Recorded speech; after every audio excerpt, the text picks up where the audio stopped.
All right, good morning. We're going to be continuing. Am I sounding okay? I just sound like I'm booming. This morning we're going to be continuing in our studies in Malachi. And if you want to turn with me to Malachi chapter 2, and the very last verse is Malachi chapter 2, verse 17. And we are going to start there in this discourse that begins in verse 17, and then it goes all the way to verse 7. So if we could read that. So it's going to be chapter 2, verse 17 to chapter 3, verse 7. You have wearied the Lord with your words, but you say, how have we wearied him?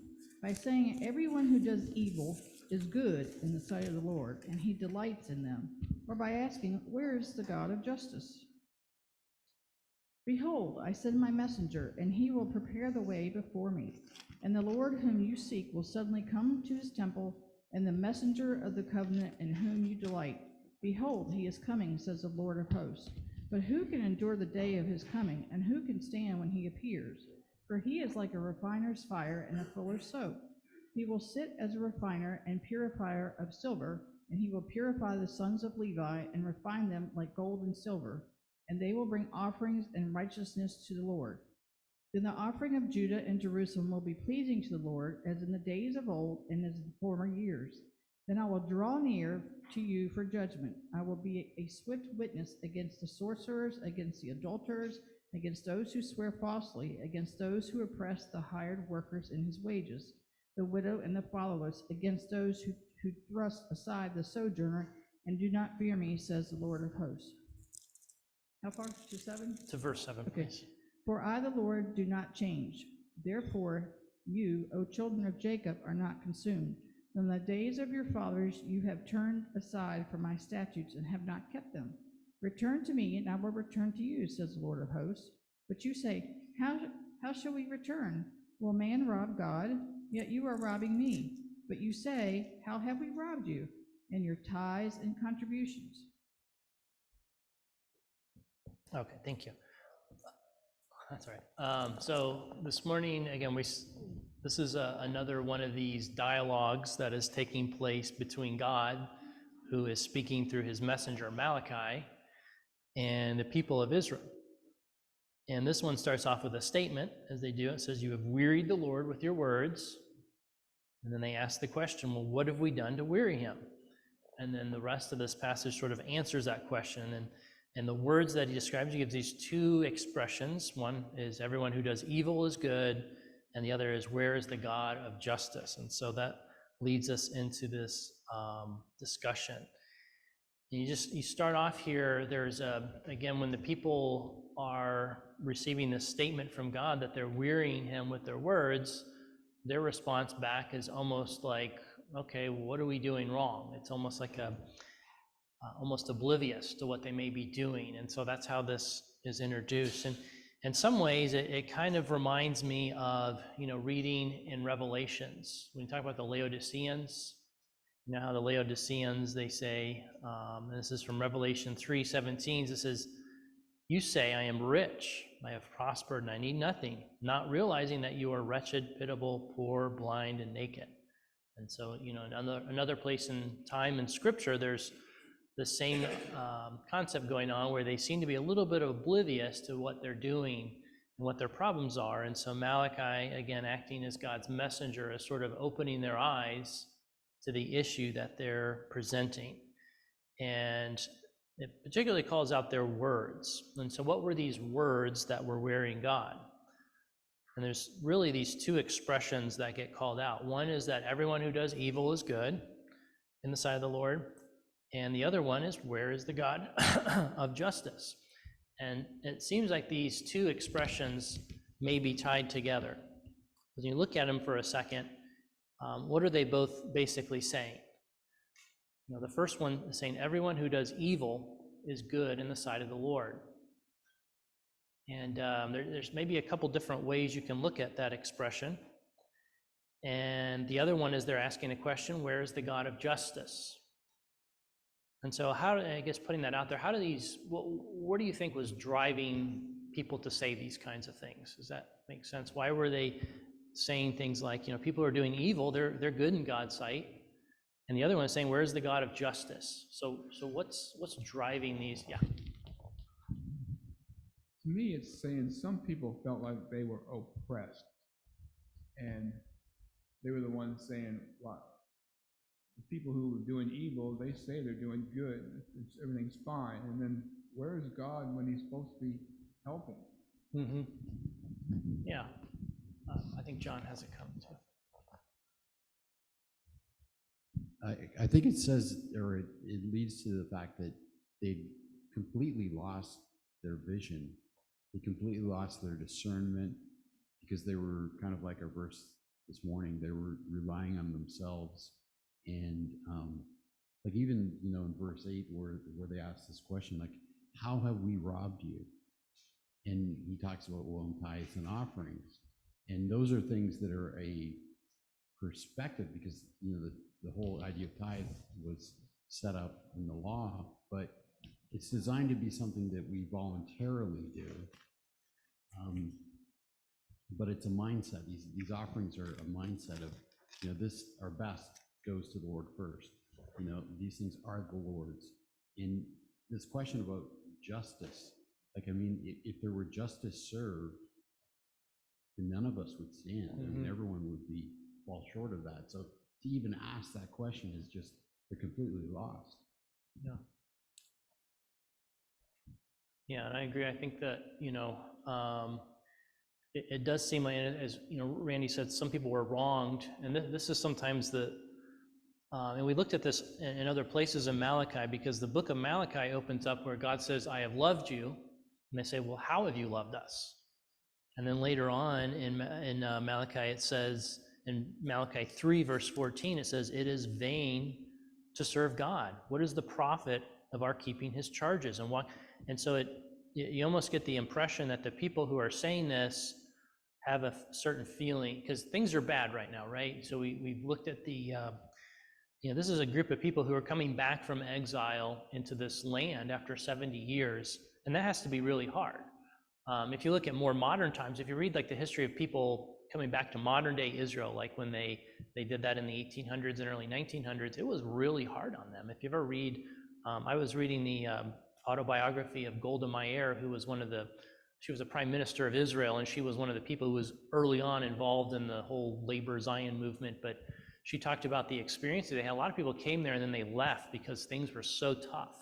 When you come into a new land, and even read the history of our nation, like when people come over, like the pioneers, and a lot of people died. It's tough. It's tough coming into a completely different place where you don't have any established. And think about, this is an agrarian society where you've got to like get plants going, you've got to get flocks. It's hard. It's a lot of work. And some of the people, I get the feeling that they're getting a little bit discouraged. They've come back, and not only are they upset, I think they can look at the nations around them. These are these nations that God said that He's chosen them to be a special people. And they look at these other nations, like we talked about, again, chapter 1, it was about Moab. They're looking at Moab like, has God really loved us? And God said, they're going to get theirs. I'm sorry, it was Edom, not Moab. It was Edom.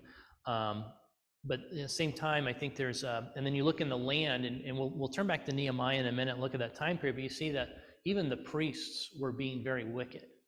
And if you're, kind of a person living in the land, your leaders are just doing these things, the priests, the leaders, and when we looked at some of the things that have gone on, we see the leaders were foremost in the bad things that were going on. So I think that there's a lot of people who are just maybe feeling almost like Job felt. You read the book of Job, and when he was suffering, we can look at a couple passages to show you what I mean. Job 21, verse 7 is an example.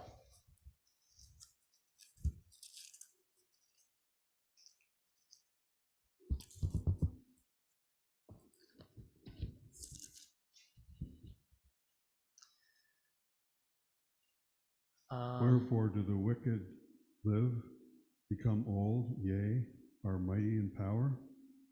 Yeah, maybe verse 8 and 9 too. Their seed is established in their sight with them, and their offspring before their eyes. Their houses are safe from fear, neither is the rod of God upon them. Yeah, so this is Job in one of his discourses, and he's really, he's of course suffering right now, but this is kind of what he's asking is like, I can look around and see all these evil people. And it's like they're prospering, but here I'm suffering. He really wrestled with this. And I think that's maybe what some of the people in Malachi's day were saying as well. It's like, these are hard times, and I think that they're starting to think along those lines of, where is the God of justice? Why are all these bad things happening to me, but I see these bad people prospering? If you turn over to Psalm 37 is another good place, and the psalmist kind of really addresses this attitude. Maybe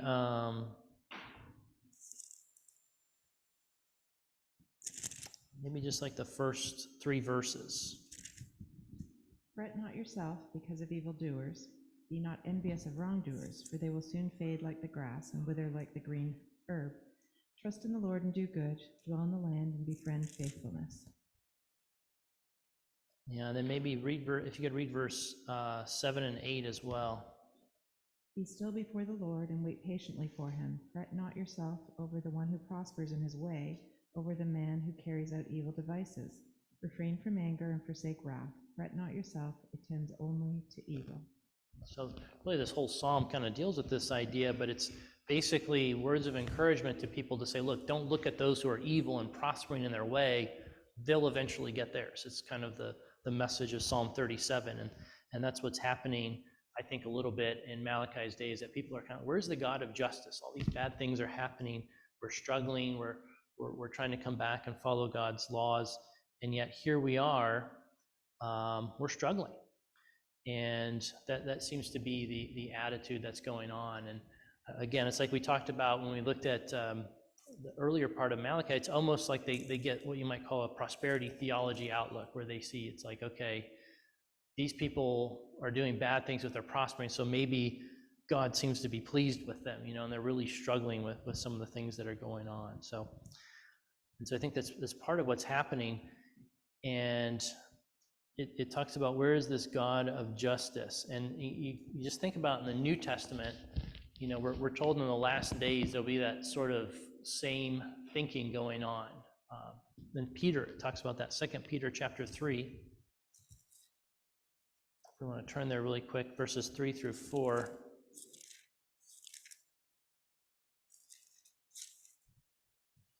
In this verse, that there shall come in the last days scoffers, walking after their own lust, and saying, where is the promise of his coming? For since the fathers fell asleep, all things continue as they were from the beginning of the creation. So Peter warns the believers, there's going to come a time where people are saying things like this. They're going to say, well, where is the promise of his coming? Things have just been going on the same since the beginning. So in some ways, you kind of get that feeling when you're reading Malachi that that's really where people's minds were at this time. They're just looking at how bad things were, and they're just wondering, where's the God of justice? Why are things happening like this? And in some ways, that question is almost answered in the next section, because unfortunately, with the chapter division, it's like you kind of stop at 17 and then 3 picks up this, but it's really part of the same idea, because what happens is they ask that question, where is the God of justice? God is pleased with these people who do evil, but then what does the rest of this section talk about? Starting really in chapter 3 through 1 through 7.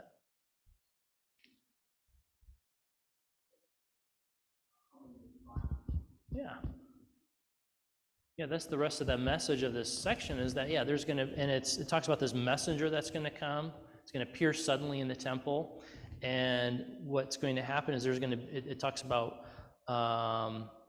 purification, refining, fuller's soap, these different ideas. And verse 5 says, I will come near you for judgment. So basically it's almost like answering that question. It's like saying, where is the God of justice? And then it starts by saying, it's going to be coming. Just because things are, and so that kind of leads us in the next section of this discourse. Yeah, John.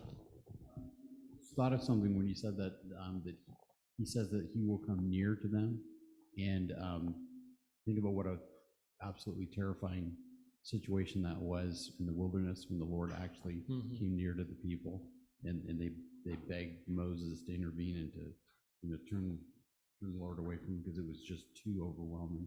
Yeah. And there's almost a hint of that here.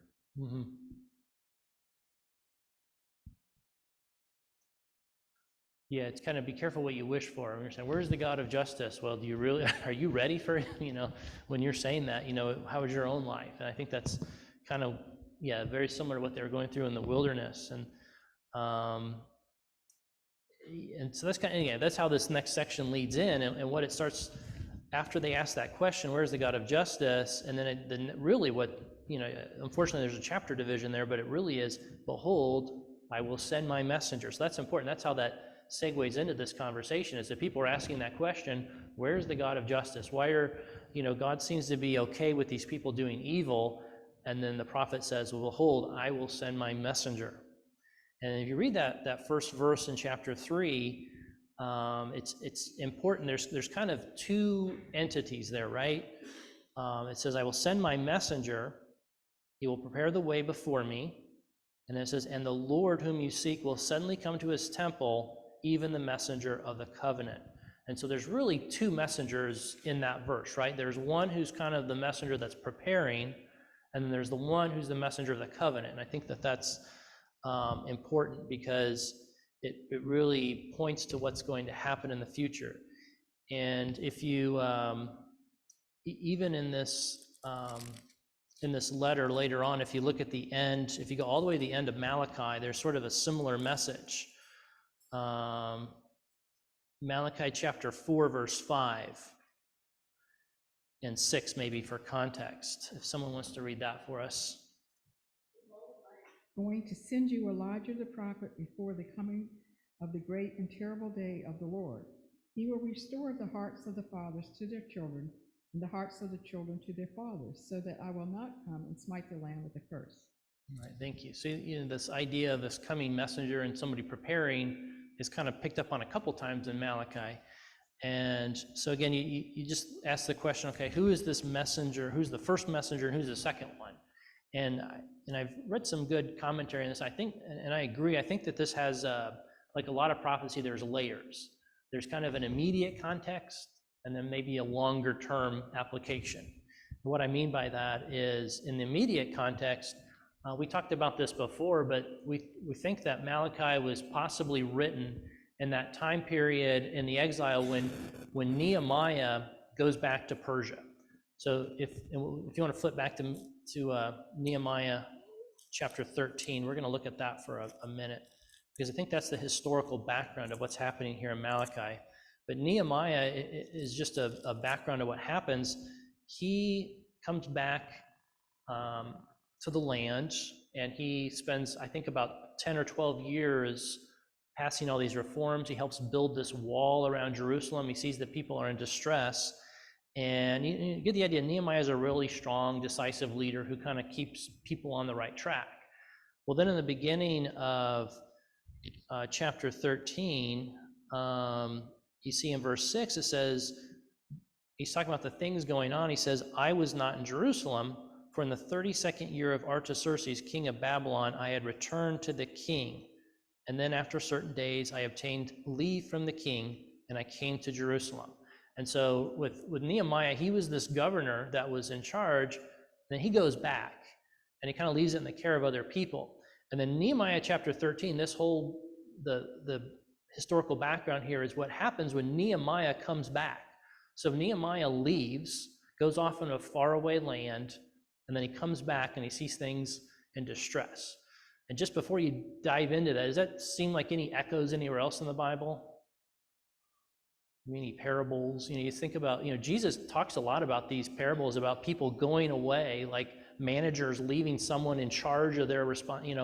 We did some studies a while back looking at Matthew, his gospel, Matthew 24, 25, that area, where there's all these parables about the coming of Christ, but it's a lot of times it talks about a king going to a faraway place and leaving servants in charge, or someone who's an owner of a house leaving their servants in charge, and they come back and they see what kind of stewards they have been.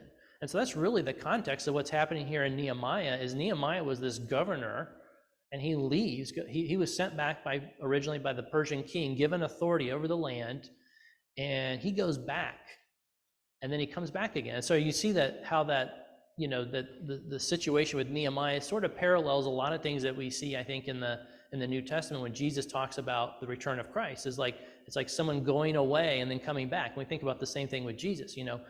He's never really left us, right? But from a human perspective, we don't have him here visibly with us, right? And someday he will be visible again. But that's kind of the idea, I think, of what Malachi is picking up. But anyway, so a lot of people, and I agree with this, they see Nehemiah as sort of a shorter term fulfillment of this message in Malachi. You think about who's the messenger that comes before Nehemiah? Well, it's probably Malachi himself. Because his name is, if the guy's name is even Malachi, there's debate about that, but the guy's name literally means messenger. And so you think he's like this messenger warning, and then Nehemiah comes back and he's the one that finds things. So anyway, that's a perspective of this. But if you look at the things that happen in Nehemiah chapter 13, and if you look at verses 4 through 5 as a start. For this, Eliashib the priest had been put in charge of the storerooms of the house of God. He was closely associated with Tobiah, and he had provided him with a large room formerly used to store the grain offerings and incense and table articles, and also the tithes of grain, new wine and olive oil prescribed for the Levites, musicians, gatekeepers, as well as the contributions for the priests. Okay, so you've got this guy Tobiah who's living in a room in the temple. So who's Tobiah is just some background. I know we spent some time looking at him. It's usually Tobiah and the other guy's name escapes me.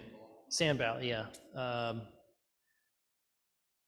Sanballat the Horonite, yeah. So these two guys, these are part of these surrounding nations. These are the people who've been giving the children of Israel that are coming back in land a hard time for years under the leadership of Nehemiah. And you read the rest of Nehemiah, it's like over and over again. It's Sanballat and Tobiah, and these other leaders, and they're constantly trying to obstruct them when they try to rebuild the temple. They even hire a guy to be a prophet to go to Nehemiah and try to trick him to come out so they can get him. And so this guy who's been this enemy, suddenly we see he's living in God's temple. And you're like, what is going on?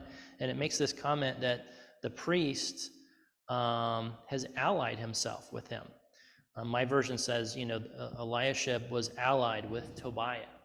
And anyway, that kind of touched into some of the other things. They were entering these marriage alliances with these other nations. But this is the background of what's happening is this guy's actually living in God's temple now in all these storerooms where they're supposed to be storing things for the Levites is not there. And then read verses maybe 7 through 10 of the Nehemiah 13. And came back to Jerusalem. Here I learned about the evil thing Eliashib had done in providing Tobiah a room in the courts of the house of God. I was greatly displeased and threw all Tobiah's household goods out of the room. I gave orders to purify the rooms, and then I put back into them the equipment of the house of God, with the grain offerings and the incense.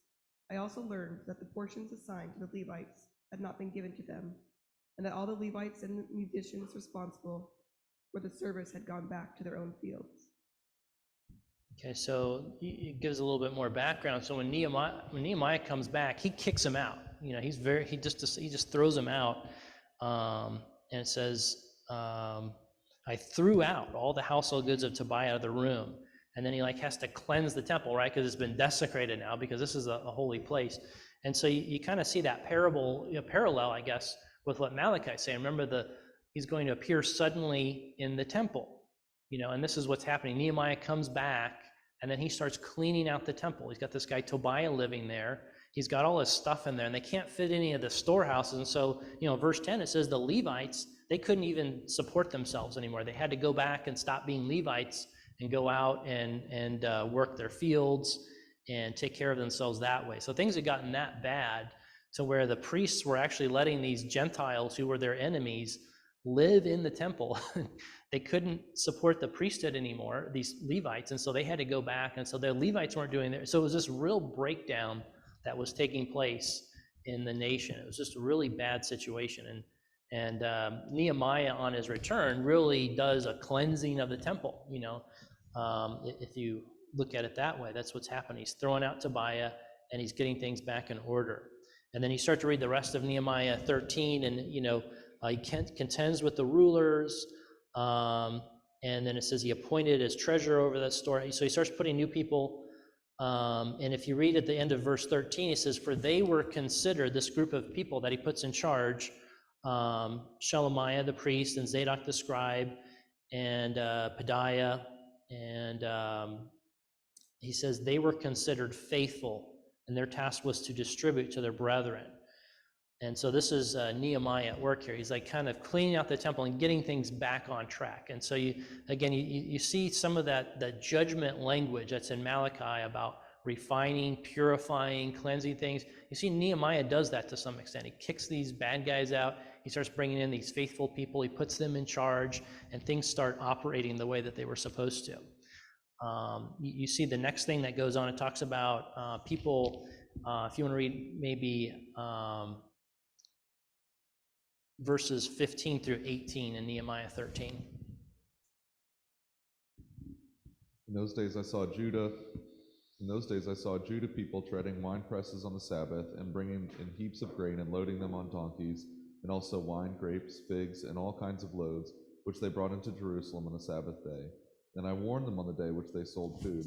Tyrians also, who lived in the city, brought in fish of all kinds of goods, and sold them on the Sabbath to the people of Judah in Jerusalem itself. What am I reading to? 18?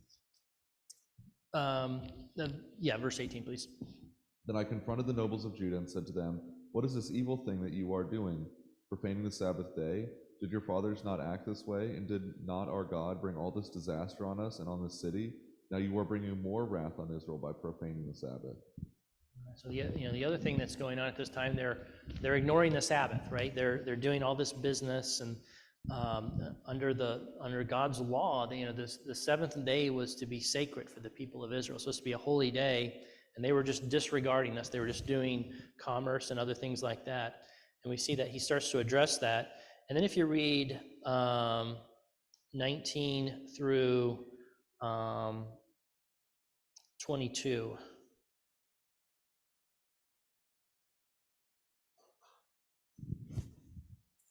And it came to pass that when the gates of Jerusalem began to be dark before the Sabbath, I commanded that the gates should be shut, and charged that they should not be opened till after the Sabbath. And some of my servants set I at the gates, that there should no burden be brought in on the Sabbath day. So the merchants and sellers of all kind of ware lodged without Jerusalem once or twice. Then I testified against them and said unto them, Why lodge ye about the wall? If ye do so again, I will lay hands on you. From that time forth came they no more on the Sabbath. Okay, yeah, so that's the other thing, is that he addresses it. He takes decisive action, and he makes sure that stops. The next thing he does, and we kind of looked at this in our last section, is he addresses, they start to intermarry with these other nations. And we see that at the end of the book, it talks about one of the sons of Jehoiada in 28 was a son-in-law of Sanballat the Horonite. Therefore I drove him from me. So this is, again, we talk about Tobiah and Sanballat. So these two guys who are these Israel's enemies for all these years, now they're living in the temple. They've got their son-in-laws, the priest. And just read maybe 29 and through 31 to finish off. Remember them, O my God, because they have defiled the priesthood and the covenant of the priesthood and the Levites. Thus I purified them from everything foreign and appointed duties for the priests and Levites, each in his task. And I arranged for the supply of wood at appointed times and for the first fruits. Remember me, O my God, for good. All right, thank you. So again, you just get this idea at the end. He's like, I have, in my version says cleansed, and that again fits a lot with that language we just read in Malachi about this being refined and purified with fuller soap. Yes. Geshem the Arabian is mentioned 3 times. There's a what? Geshem the Arabian, so Sanballat, Tobiah, and Geshem the Arabian were the 3 antagonists. Yeah. Yeah, and it's just you're scratching your head at the end. It's like you read this whole narrative and they're just problems. They're creating problems. They have nothing but ill will towards God's people. And Nehemiah's solution is to build a strong wall, to make sure that they are aware of them and not let them get a foothold. And what we find out, the leaders and that he leaves in charge, the priests and so on, their solution is, we're just going to enter an alliance with them.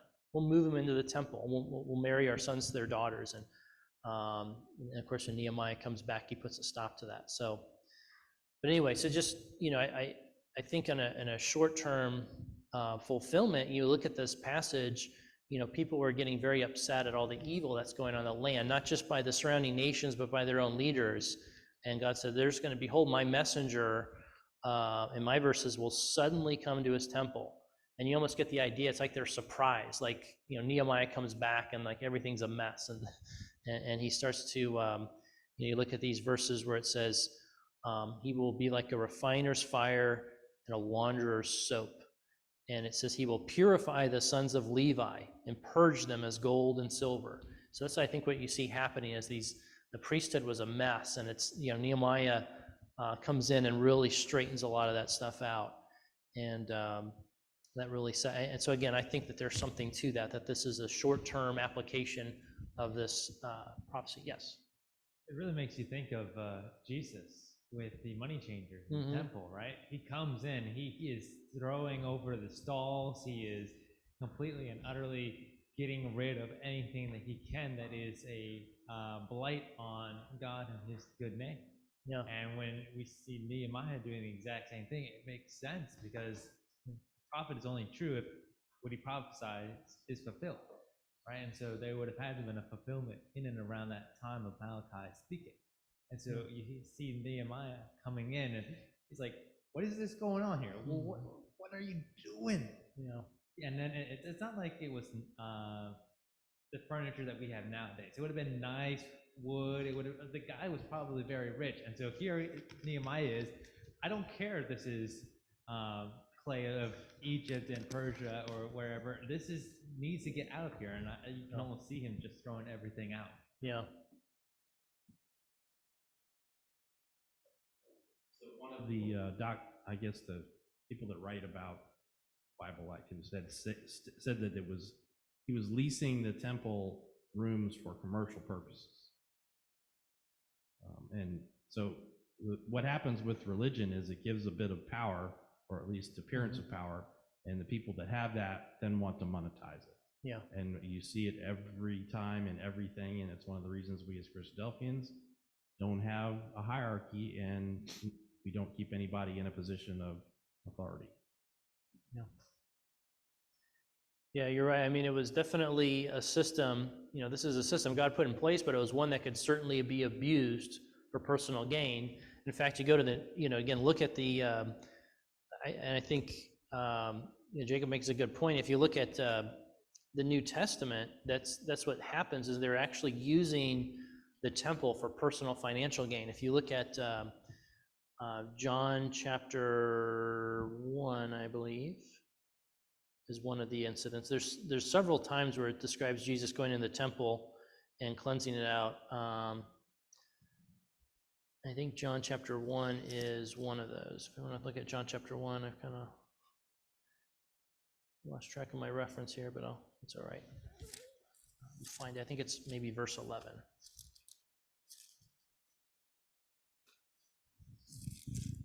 He came to that which was his own, but his own did not receive him. Nope. Oh, I'm sorry. It's 2 verse 13. Sorry about that.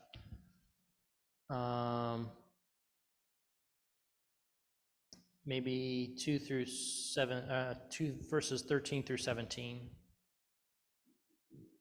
When it was almost time for the Jewish Passover, Jesus went up to Jerusalem.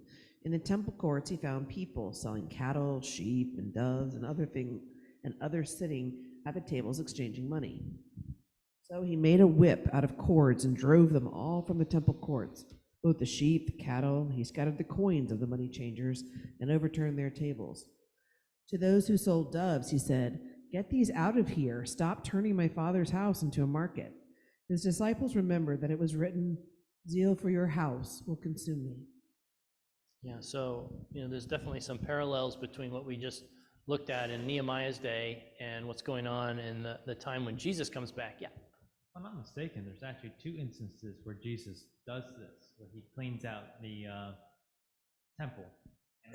And if we look back at Nehemiah, there's 2 times Nehemiah basically does that. When he first comes, he's resetting up everything. He tries to make everything right.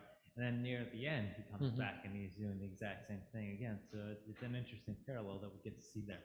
Yeah, that's a good point. Yeah, because the one here in John is early in his ministry, but then it happens right before his crucifixion. He does it one more time. Yeah, that's a good point. But yeah, you read, and if you've ever, it doesn't really elaborate so much in the Bible, but if you read a contemporary source like Josephus, who's this Jewish historian who lived a little bit after the time of Jesus, and he was talking about the things going on in the temple, and it really corroborates a lot of what we see in the New Testament, why Jesus was so upset. Like, they were really taking advantage of this. Like, people, if you wanted to give a donation, and I'm just going from memory here, I think you would have to change your local currency from wherever you're from, like the Roman coinage or whatever, and you have to turn that into the temple shekel before you can, I think it was, yeah. Josephus was actually a Roman historian who was Jewish. It's a little bit different. So he's writing things for the Romans Yeah. in the perspective that gets him recognized. And he was actually injured by the Jews attacking Jerusalem. So yeah, we have to remember where he's coming from when we read his things. Yeah. Yeah, Josephus started off as a very devout Jew who was helping rebel against the Romans, and then I think as the story goes, he got pinned into a cave with this group of soldiers, and they all drew lots to kill themselves rather than surrender. And then he and this other guy were the last 2, and they said, after everybody else killed themselves, I think they said, okay, let's just go ahead and surrender ourselves to the Romans. That's how I remember the story. Maybe I'm mixing that up with something, but... Oh, really? Okay, maybe. But anyway, he ends up defecting to the Romans, and he becomes basically, when the temple was being attacked in AD 70, he was on the Roman side. He was like, you guys shouldn't be doing this, and yeah. But his writings are valuable because it does give us some historical context of what's going on, and but that's what we read about. We read about how the temple was very corrupt and all the things that were going on, and it really gives some background to why Jesus is so upset at what they're doing. And it, again, very similar. This is like a pattern that goes on, right? This happened before in the days of Nehemiah. They were, really exploiting God's temple for personal usage, and that's happening again. They're trying to, take advantage of this situation, changing money, changing the way that they were doing animals. It was corrupt, and they were pocketing as much cash as they could. And so you see these things again. There's a short-term and a longer-term fulfillment. So anyway, back to the idea of this messenger who's going to prepare your way. We looked at maybe the context of Malachi's day, but Malachi even talks about there's going to be a time at the end of chapter 4 where it's going to be Elijah who's going to come back, the prophet who's going to come back before the great and dreadful day of the Lord. And we think about, again, in Jesus' day, John the Baptist is a lot of times considered that prophet who came in the spirit and power of Elijah. If we could just read Isaiah chapter 40. Turn over to Isaiah 40 and verse, let me look at what verses. I have verse 3, but we might read a couple for context.